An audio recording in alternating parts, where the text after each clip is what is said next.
आज इतनी बड़ी हाजिरी और जो जिस भावना से आप लोग यहाँ पे एकत्रित हो, साफ संकेत है कि अगली पिछली पूरी सारी बात आप विधानसभा में पूरी कर दोगे और ये सीट बड़कल की सीट कांग्रेस पार्टी की झोली में जाएगी और बड़े बहुमत के साथ जाएगी, ये बात तय है।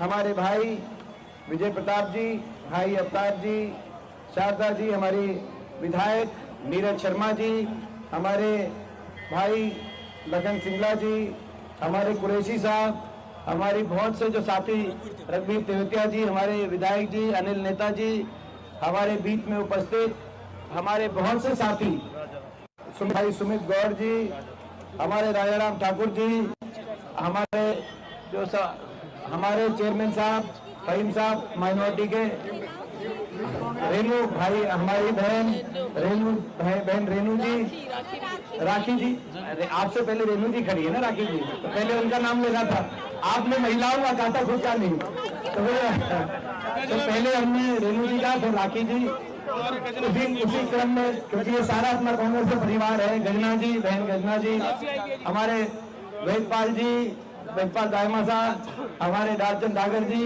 हमारे सन्नी बादल जी, भाई हमारे बीच में भाई हेम डागर जी, बहुत से हमारे सभी, एक एक का नाम लेने के हो सकता है भाई किसी का नाम नहीं लिया गया हो, वो रास्ते में बता देना, मुकेश डागर का नहीं लिया गया था, वो रास्ते में बता देना, जब आखिरी पॉइंट पे पहुंचेंगे तब ले लेंगे उसका, साथ चलना करो।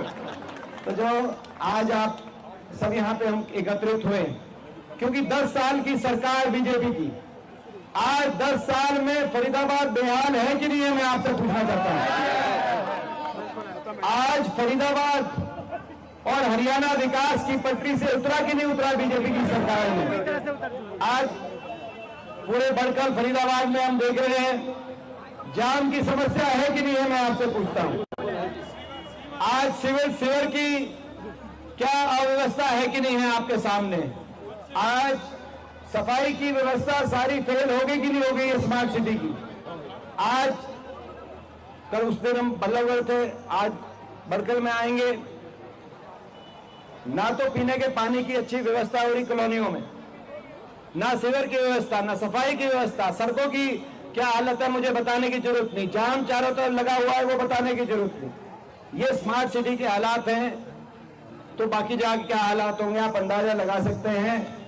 हरियाणा को विकास की पटरी से उतारने वाली ये सरकार साबित हुई। 10 साल की बीजेपी सरकार, जो हरियाणा विकास में देश में नंबर 1 था, आज वो हरियाणा बेरोजगारी में देश में नंबर 1, क्राइम में, अपराध में देश में नंबर 1। और ये हम नहीं बता रहे, ये भारत सरकार बता रही है संसद में। हम तो केवल एक सवाल पूछ रहे हैं इनसे कि भारत सरकार के अनुसार, संसद में दिए गए भारत सरकार के जवाब के अनुसार देश में बेरोजगारी और देश में अपराध दर में हरियाणा नंबर 1 क्यों है 10 साल की आपकी सरकार के बाद। आज वो हरियाणा बेरोजगारी में, महंगाई में, नशे में पंजाब से आगे पहुंच गया हरियाणा, आज देश में सबसे आगे पहुंचा दिया इस सरकार ने, कानून व्यवस्था, अपराध में। और ऐसी स्थिति बनी, मैं आज आपको बताना चाहता हूं, जो परसों संसद में मैंने बात कही है, देश में कुछ प्रदेश ऐसे हैं जिनसे केंद्र सरकार टैक्स ज्यादा लेती है और प्रदेशों को कम राशि मुहैया कराती है, लेकिन सबसे कम 28 राज्यों में अगर सबसे कम राशि दी जा रही है किसी प्रदेश को, तो हरियाणा प्रदेश को 7 रुपए ले जा रहे हैं और मात्र 1 रुपया वापिस दिया जा रहा है। 7 रुपए केंद्र सरकार टैक्स में लेती है और 1 रुपया वापिस, और हरियाणा की सरकार आवाज भी नहीं उठा रही। देश में सबसे कम रेशो है ये। बाकी 28 प्रदेशों में, ज्यादातर प्रदेशों में ज्यादा मिलता है वापस। 8 प्रदेश हैं जहां जो लिया जाता है उससे कम मिलता है।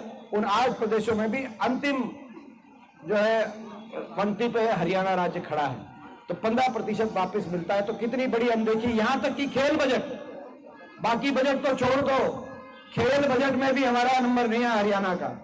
आज मेडल आ रहे हैं ओलंपिक में, 6 में से 5 मेडल, 4 मेडल तो हरियाणा खिलाड़ी लेके आए, जिसमें से एक हमारी बेटी मन्नू बाकर जो फरीदाबाद में ही रहती है। 6 में से 4 तो मेडल हरियाणा खिलाड़ी इंडिविजुअल लेके आए। हॉकी के एक टीम में भी हरियाणा के 3 खिलाड़ी थे, तो 5 मेडल में हरियाणा खिलाड़ियों का योगदान हुआ। मगर जब खेल के बजट में योगदान देने की बारी आई तो हरियाणा कितना योगदान मिला? तो हरियाणा को योगदान मिला खेल बजट में केवल 65 करोड़ का योगदान मिला। 2% का मेरे को आंकड़े दिखा रहे, मुझे याद है आंकड़े। तो 2200 करोड़ में केवल 65 करोड़ का।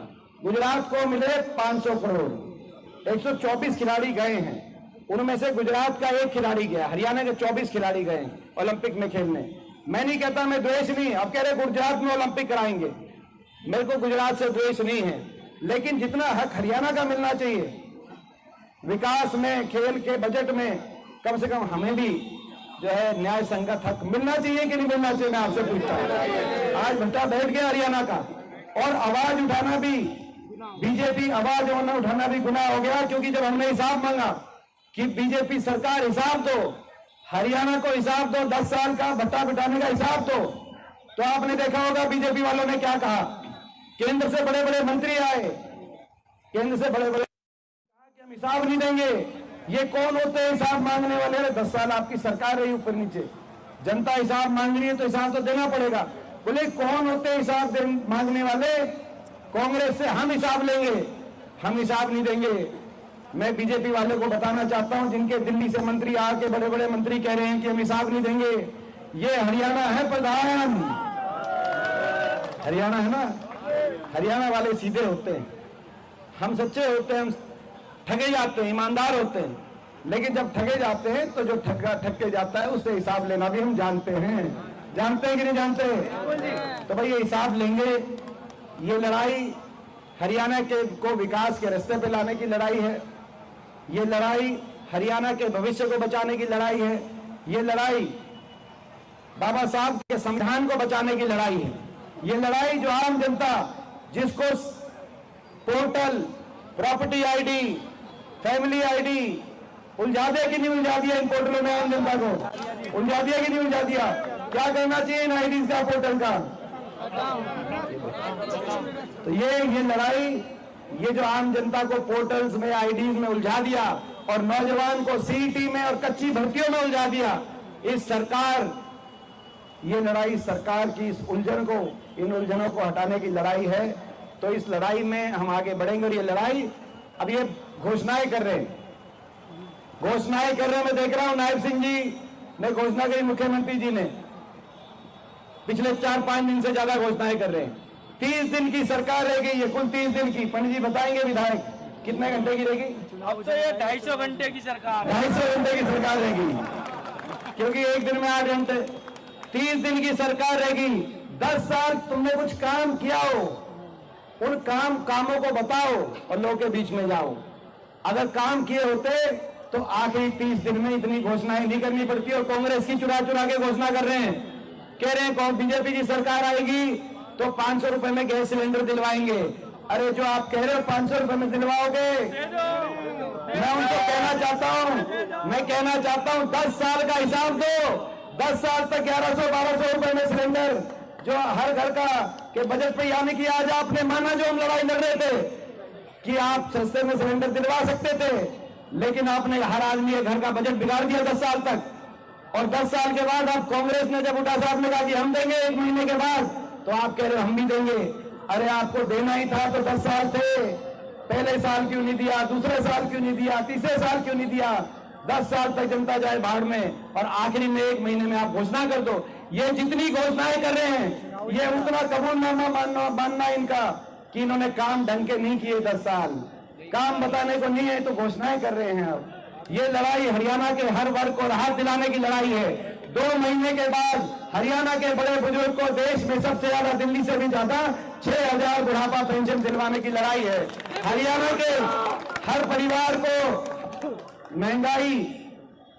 महंगाई की कमर तोड़ने की और हरियाणा के हर बिजली उपभोक्ता को 300 यूनिट बिजली में राहत दिलवाने की लड़ाई है। तो ये लड़ाई है हरियाणा को विकास में आगे लेके जाने की और फरीदाबाद को विकास की उस बुलंदी पे पहुंचाने की जो आप और हम जो सपना देखते हैं कि देश में फरीदाबाद का नाम हो, तो उस तरफ हम कदम बढ़ाएंगे। अब जो चलने का कार्यक्रम है, हमारे भाई विजय, जिनको मैं ये कहना चाहता हूं कि जो पिछला चुनाव अभी लड़ा आपने, विधानसभा चुनाव, पूरे हरियाणा की नजर आपकी सीट पे थी। बहुत ईमानदारी से आपने जो चुनाव लड़ा, 75 पार का बीजेपी का नारा था, 75 पार का नारा था। चारों तरफ कह रहे थे कि कोई मुकाबला नहीं, बीजेपी की सरकार बनेगी। तो जब आपने चुनाव लड़ा था तो बहुत अच्छा चुनाव लड़ा था, बराबर की टक्कर थी। इस बार तो मैं समझता हूं कि पूरे हरियाणा को पता है क्या नतीजा आएगा, लेकिन एक बात की तरफ हमारी ध्यान होगी पूरे हरियाणा की, कि बड़कल सीट का जब नतीजा आए, रिजल्ट आए, तो बहुत बड़े मार्जिन से कांग्रेस की झोली में जाए, ये हमारी नजर है। बड़े बहुमत के साथ यहां कांग्रेस पार्टी जब जीतेगी, तब मैं समझता हूं कि सारा जो है संदेश पूरे प्रदेश के अंदर जैसा आप देखने चाहते हो, जैसा हम देखना आते हैं। तो भाई एक बात बताओ, पहले तो ये बताओ, पहली सीट बड़कल की कांग्रेस की झोली में आएगी कि नहीं आएगी? और बहुत बड़े बहुमत के साथ, बहुत बड़े बहुमत के साथ भाई हरियाणा में कितनी बड़ी मार्जिन से जीतेगी बड़कल की सीट, और बहुत बढ़िया। तो अब चलने का कहाँ प्रोग्राम है, कहाँ से चलेंगे? एक नंबर मार्केट में चलेंगे। जैसा कि विजय जी ने बताया कि पहले हम सारे सीनियर लीडर्स पहले हम साथ चलेंगे, उसके पीछे पीछे आप सब चलना। गवर्नमेंट स्कूल का हाल, आप स्कूल के अंदर मास्टर नहीं, स्कूल के अंदर टीचर नहीं, अस्पताल के अंदर डॉक्टर नहीं, गवर्नमेंट स्कूल का बुरा हाल नहीं है। सरदार जी, जो आप अपने गवर्नमेंट अस्पताल में जाके देखो फरीदाबाद में क्या बुरा हाल है, वहां ना दवाई है ना डॉक्टर है, ऐसी स्थिति बन गई। तो इसीलिए लड़ाई लड़ रहे हैं। बातें बहुत है, लेकिन आगे चलने में हम लेट हो जाएंगे।